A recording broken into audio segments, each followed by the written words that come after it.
Yo, what's good, fam? It's your man Jay. I'm back with another video. Evolutionary Comics here, and this is one of the regular ones. So this is gonna be my "What's in My Bag" video. Yesterday was New Comic Book Day Wednesday, and I got a nice little stack. I got quite a few pickups. But other than that, I'm gonna talk to you guys a little bit about some other events that's going on in the world, and I guess some stuff that you guys may be interested in, other than these books. So, without further ado, as you know how I do, let's get it!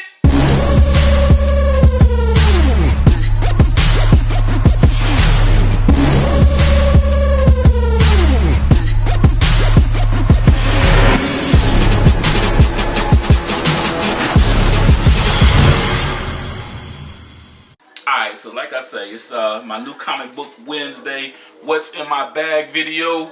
And the first, I got a little stack here. I was kind of shocked because I didn't really think that there was going to be too many books out for the past couple of weeks to read. One of the reasons why I haven't really been like so energized to do videos, because I've only been getting like 4 or 5 books here and there. And I could have talked about other things or whatever, but I haven't been locked in like that. So I'm trying to get locked back into talking about the things that I'm collecting, the things that I pick up. New Comic Book Wednesday is my thing forever because I am a modern book reader. Right now I'm actually reading the Bendis run of New Avengers. So that's as far as my back issue stuff that I'm reading. But everything that I picked up, I'm current on, and I think everything I'm current on. But yeah, I'm trying to, stay afloat with it. So first up, I'm gonna go through these rather smoothly. I hope so. Alright, so this first book up is by Saladin Ahmed. It's from Boom Studios. This is Abbott 1979. This is issue number 5. And pretty much this is a book about a young lady who she's like a news reporter. She's really into like the social thing as far as like what's going on in the world, and she's had some tragedies in her life, but she is the light. So she is continuing to be like this light, this power within, and at the same time she has these dark entities that are trying to chase after her, trying to get her. So that's basically it's a good versus evil type story, and it's wearing her down because she's tired of the battle, she's tired of everything that she's going through, and it's really wearing on her physical form. So it's a decent book. I like the premise of it. It's probably a story that's been told before, but it is a decent pickup. All right, next up, and this is April, and I know it's really weird, but I just came off of rereading the Rogue story by DC Black Label with Gorilla Grog in it. And I really didn't know too much about Gorilla Grog at first, and I still really don't know a whole lot about him, but I thought that was a Batman villain because I remember back in the day when I used to watch the Super Friends, he was on there. So this is something that I picked up thinking that it had something to do with him, but it really doesn't. He's not even in this book, I don't believe. But the reason why I actually picked it up and what kind of pushed me over the edge was it's a scratch and sniff book. Back in the day, my day, scratch and sniff was a real big thing with books, and I just thought this was really dope, so I picked this one up. And I think it's a compilation of about 3 different stories by various writers. So I like the cover and figured it's something that I could add, and I actually sacrificed by putting 2 variant covers back, and I think I'm gonna end my my pickups on Spawn. Still pick up King Spawn, but I haven't been reading Spawn. I just been collecting it, so I put those back so I can kind of equal out the price. That was smart of me, right? Y'all do that?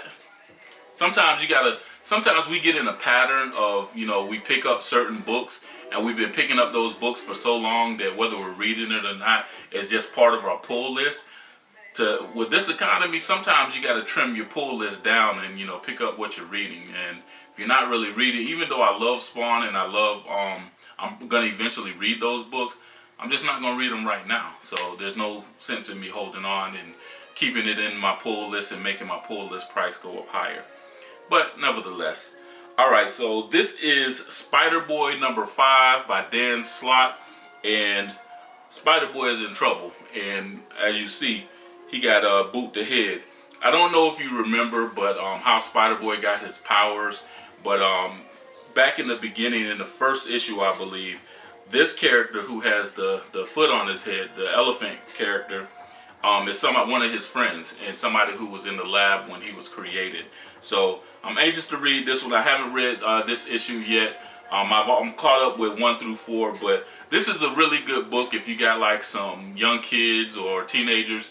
I think, well, I don't know about teenagers because they so, I don't know, fast forwarded these days.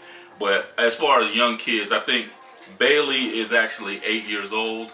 And I think it's a really good story, you know, featuring him. I was like picking it up just because it's a new character, you know, the whole FOMO thing. But as I started reading it, Dan Slott is doing an excellent job as far as writing this book. And the artwork is pretty dope too, by Shaw. I don't know Shaw's first name.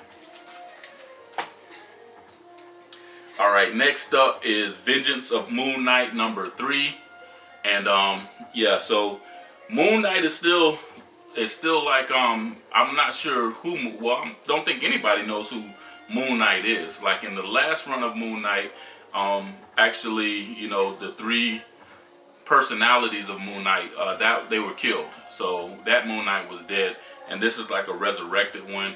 And Bader and Tigra and Soldier and I forget the vampire lady's name, but they're all trying to bring him back to being who they thought that he was, Mark Spector, Jake, and the other guy. So that's pretty much what this is. And this Moon Knight is a tyrant. He's like, get the hell out of my house, and he's really on one. But so yeah, it's a good read if you like that Moon Knight kind of guy. All right, so next up, I got Green Lantern War Journal number 7. This is really my introduction to John Stewart. I don't know a lot about him, but I've been reading this series, and it's been pretty good so far. I think it's kind of stretched out. I think it's by Philip Johnson, but it's kind of stretched out a little bit. And, you know, I'm hoping that there's going to be some kind of spike in the action or something. But if this one really doesn't hold me, then this is going to be something that's going to drop off my pull list. I really got it because I like John Stewart, and it started out really, really good. So we'll see what happens in this particular issue. Speaking of like smart decisions and dropping stuff out of your pull list, you know, it is one of those things that we love this hobby and we love comics so much that sometimes that if we're not careful, we may overextend ourselves trying to acquire that key book, or we get FOMO and, you know, extend our budgets. Be smart about, you know, what you're purchasing. Don't be afraid to cut things off. And if you're buying something and it's just because of the story, you know, remember, there's no shame in waiting until it comes out. I want to say compendium, but whenever it comes out where all the stories are combined, y'all know what I'm talking about. Yeah, whatever. But yeah, be smart about it, and you know, I don't know. I know myself, I love covers. I always pick up all Blade covers, all Black Panther covers. But I am reining myself in because I know in the long run this year I have some goals. And speaking of those goals, I'm going to be talking about keys in the next video, and the key books that I want to acquire for my collection, and find out what you guys are trying to, you know, figure out for what's in your collection as far as keys. Y'all hit me in the comments and y'all tell me, you know, what's your top 3 keys. You know, that's a good question. But I did all that talking about the financial part, but Blood Hunt is coming. So I know you guys are ready for this event. This is Marvel's next big event. It's going to be written by Jed McKay, artwork by Pepe Larraz, but there's a bunch of different books, and as you see, this is a listing of all of the different books where this Blood Hunt event is going to be stretched across. And I know Blood Hunt 1 through 5, Blood Hunt Red Band 1 through 5, Amazing Spider-Man 1 through 3, Black Panther 1 through 3, So yeah, it has a lot of stuff on there, and there's multiple books for particular characters. So it's something that I'm definitely interested in. It sounds like it's going to be a really dope event, and I really hope they don't let us down with that. But yeah, y'all tell me how y'all feel about that too. Hit me in the comments, and I know that there's going to be a lot of chatter when it finally hits, and I guess we're going to do some reviews. So that's going to be a good thing. All right, speeding along. Speaking of red, yeah, anyway. This is Red Hood, The Hill. This is number 0. And right now, this particular series is going into number 3. It's being written by Sean Martinborough. And it is absolutely dope. I love this particular issue because even though I read 1 and 2, I was able to go back and kind of learn a little bit more about the characters. I didn't know a lot about Red Hood.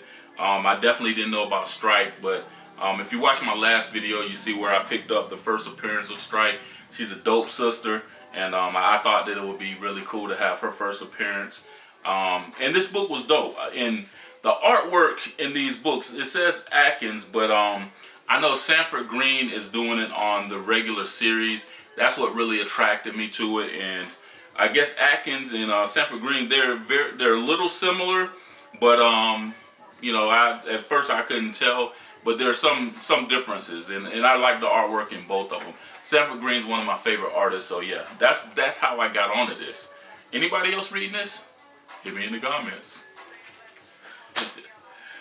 All right, so next up is Night Thrasher number 2, and I don't know. This one, it kind of feels a little forced. I'm really trying to figure out, you know, what's going on. This character is Rage. If you remember back in the day, there was a character with the Avengers named Rage. That's who this is. And Night Thrasher, he died, came back, disappeared again, and I guess a lot of people that were associated with him, they were hurt. They were upset for some reason.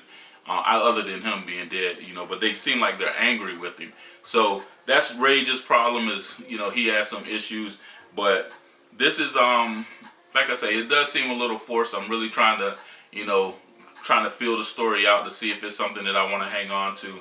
I'm not going to say that I'm a Night Thrasher fan, but I have picked up a lot of his books, a couple of runs from Night Thrasher, and I don't know, I don't really dig characters that are so much like Bruce Wayne type characters, that, you know, they have this money and that's what's enabling them to be these superheroes. And this one feels like kind of like a mimic almost. I don't know if other blurs are going to be upset with me for saying that, but it's how I feel. So anyway, yeah, I'm hanging on to this, and I will check out the next issue to see if this stays in the pull list as well. Now, this one is a banger.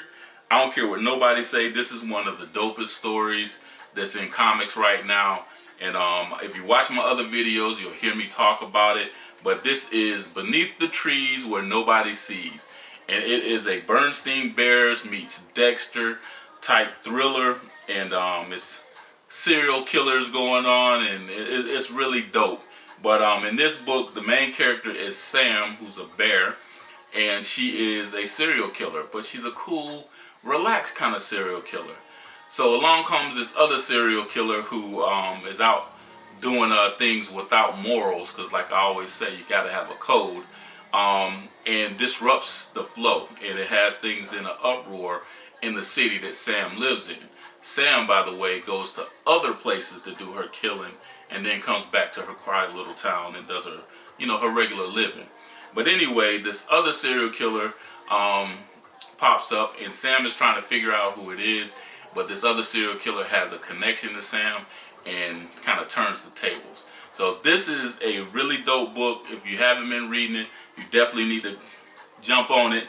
And I always forget, I think Patrick Horvath is the writer and the artist. Yep, got his name right. Patrick Horvath is the writer and illustrator. Letters by Hassan Atman Ilahu. And give you a little peek on the inside. So and that is Sam right there. So yeah, like I say, it's a really dope book. To me, one of the best stories out right now in comics. And if you don't pick up nothing else, if you're somebody who, you know, is not really into the superhero thing, you just want to read a good story, pick this book up. Real shit. Real shit. But if you are into superheroes, let me tell you about the best superhero in existence. In my opinion, the best male superhero, because, you know, Misty Knight is the greatest of everything, in my opinion. Love me some Misty Knight. Except for her whole thing with Danny, what's his name? I didn't like that. But love me some Misty Knight. But this is Ultimate Black Panther 2. And this is, I guess this is the first printing. I thought it was the second printing. I got the wrong book. But sometimes that happens. But I'm cool with that because, hey, it's Black Panther. But speaking of Black Panther, this one is written by Brian Hill, the Ultimate one. And this one is the very last of Dr. Eve L. Ewing's run. And this is Black Panther number 10. I love this cover. I put the other cover that my LCS had, I put that one back to save money, you know, overall. But this is the final issue. I actually read it. I love it. I love how she wrapped it up, because there was a lot of contention about how the story was going, whether it should have been discontinued, should they have canceled it or not. But in my opinion, real brief, because I may end up talking about it later with Chillmonger. But in my opinion, it was wrapped up pretty nicely.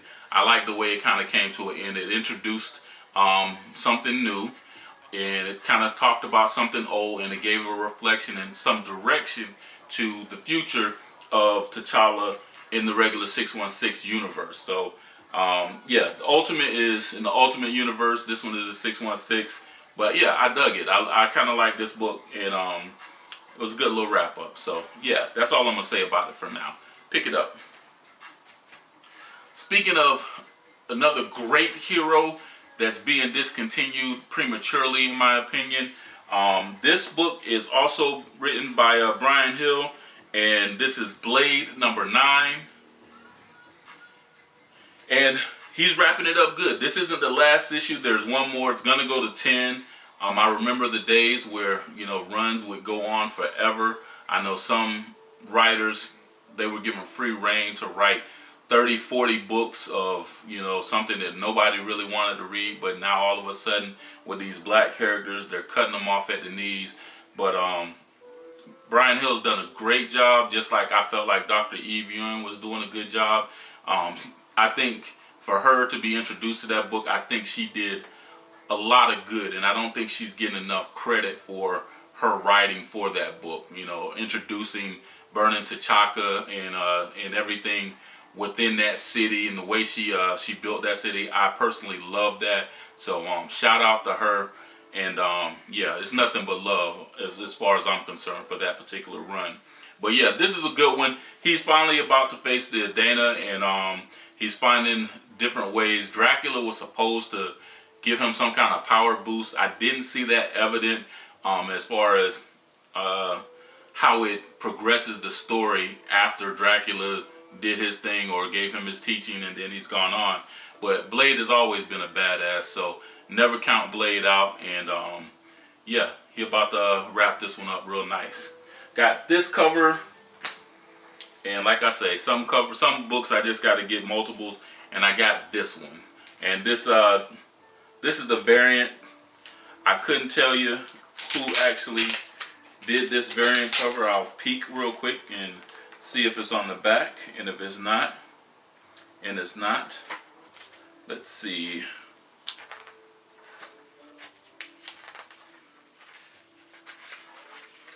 Let's see, and I guess this one is, I don't know if this was done by Elena Casagrande and KJ Diaz or David Lopez. I don't know, but it matters because Brian Hill wrote it. To me, he's one of the top 5 writers. I've said it before, I'll say it again. he has a definite fan in me. And speaking of that, before I wrap this video up, and I got one more bit of news to tell y'all. But before I wrap this video up, how you guys think about this? Doing like some type of video or poll where we're talking about the greatest comic book writers of all time. Because I know, a lot of people talk about the guy, I can't even remember his name, that did the X-Men for a long time. My names kind of elude me at certain times, but I know who he is, but it's just eluded me. Anyway, talking about Stan Lee and Jack Kirby's writing, talk about Hickman, Jason Aaron,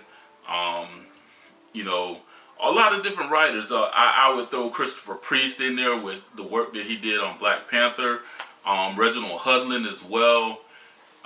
There's some really great writers out right now, and I'm kind of interested in what the rest of the comic book community is thinking as far as top 5, top 10 writers currently working, or I don't want to say all time. I would say let's do one where the current writers right now. Yeah, but does that exclude anybody I'm asking myself a question if I did all time.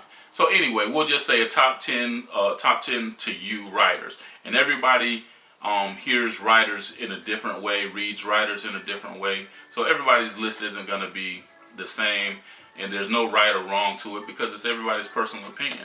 But I think I'm going to do a video on my top 10 writers. And my man Rodney Barnes, shout out Mr. Rodney Barnes, always.